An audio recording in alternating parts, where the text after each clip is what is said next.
जो पूछता है जब दुनिया में मोहब्बत है कहाँ, पूछता है जब दुनिया में मोहब्बत है कहाँ, मुस्कुरा देता हूँ मैं क्योंकि आ जाती है मुझे मेरी माँ. Friends, passion, compassion, connection and communication are the qualities required to a great human being. That's what separates an ordinary human being from a great human being. Gupta Saab, can you come over here? So, these are the qualities which were found in abundance in my mother, Srimati Mohini Pandey. Trust me, last few years she was really struggling with a fatal disease, but throughout her tenure, she did not lose her zeal for life, and she lived her life with great enthusiasm and vigor. She was actually very passionate, as I told you, and apart from that, our house was always full of people. You won't believe, as far as I remember during my childhood till about I became an adult, we had visitors from all over our villages, all over India rather. Our house like a free guest house for everyone. People used to come over there, they used to stay, leave their luggage in our house and then leave and come back after again. And nobody could raise any questions.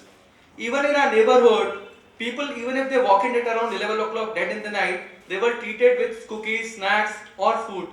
And any person who was poor, ironmen, maids, guards, security guards, auto drivers, if they would come at house, they will end up getting some money despite we all brother and sister resisting it a lot because we always felt that was being too charitable, benevolent. That was her nature. She always believed in providing a platform to everyone. Till now, I remember lots of people who had come to our house, got into a job in Delhi. And before she left for heaven, a month before she visited our village, and on request of one of our relatives, she brought a boy from village and pushed me to get her into a job. And that guy is still living with me. That was the nature. I think that's the quality which you require in a great human being. And because of which only, we thought let's create something which is kind of memorable. And a person of that kind of nature needed something really memorable which can keep her memories alive so that everybody would get to know. So that's where GFHE figured out we wanted to create a platform which is going to be unique. So that's why we thought of conducting this first Mohini Pandey Memorial Public Speaking Competition. There's nothing like this anywhere in India at least, and there are forums, they have their own restrictions.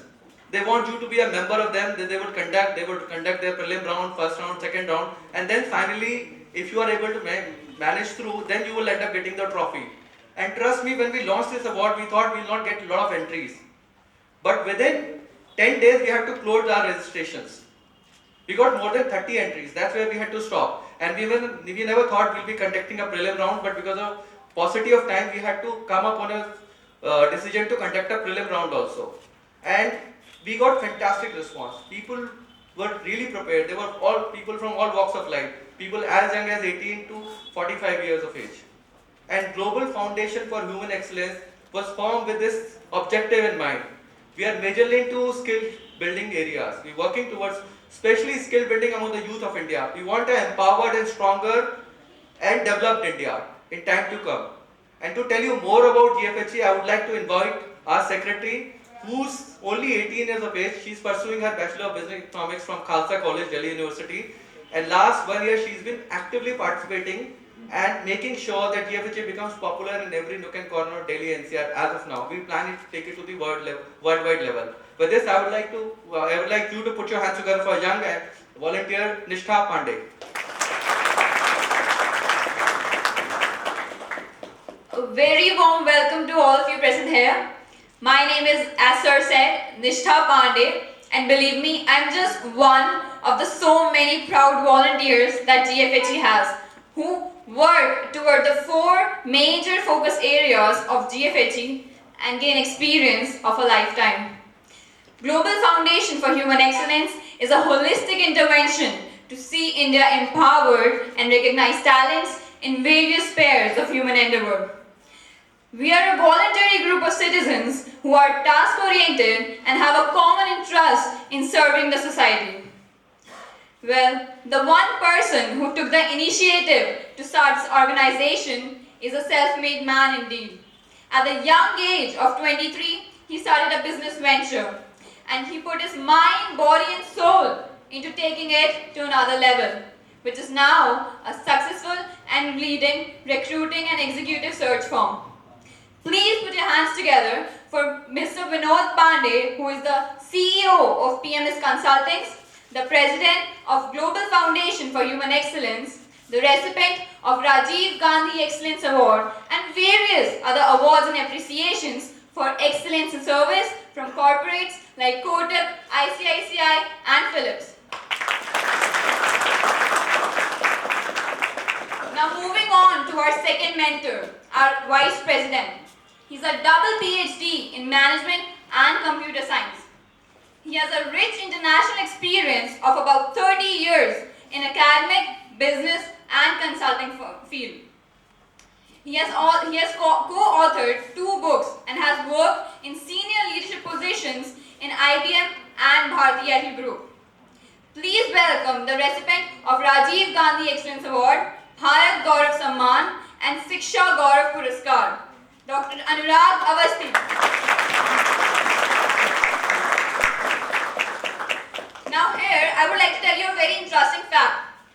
There are approximately 360 million people aged between 10 to 25 years in India, and that is the largest in the whole world. We have the largest youth population. And according to the United Nations, there are about 20 million enrollments each year for higher educations. And as discovered by Times of India, only 30% of them are job worthy. So what do they lack? The soft skills. Soft skills like communication, creativity, adaptability, leadership, teamwork, and general proficiency in IT. I would like to here mention a very nice quote, which is, "The currency of knowledge is accepted everywhere." And that is what we believe in. We believe in imparting skills by means of free seminars which are conducted every month. And we believe in filling people with the currency of knowledge and not with the currency of dependency by offering free things. Skill development, the first major focus area of GFHE. Women empowerment. Most of the times when we hear this one word, our thoughts are almost immediately directed toward these misandrous feminists who want to clear off all men from the face of this earth. This problem has been so widely talked about, and yet there is so little which has been done on the actual grounds. In the developing nations, women are amongst the poorest of people with astonishingly low standards of living, and we aim to change that. Women empowerment, the second major focus area of GFHE. Now, as I can see here today, most of the people present are young, so I would like to make this one point here. Imagine that when you're old and pale, and when the abundance of strength which you once possessed is replaced by the abundance of diseases. You know you don't have much time left. Believe me, there is nothing you would want as much as love, care, and someone's time. Having realized that, we make sure that we visit old age homes and spend some quality time with them. So, elderly care, the third major focus area of GFHE. So, have you realized that when someone appreciates your work, it feels amazing, as if even the simplest of lines have this magical spell which inspires and motivates you to go on and on. We here are trying to do the same. We believe in appreciating the work of the unsung heroes of the society, which work selflessly to make this society a better place to live in. Recognizing talents, the fourth major focus area of GFHE. This is what GFHE is all about, and I hope that when we all walk out of this door today, we all are filled with motivation and the currency of knowledge. I hope you have a good time here today. Thank you.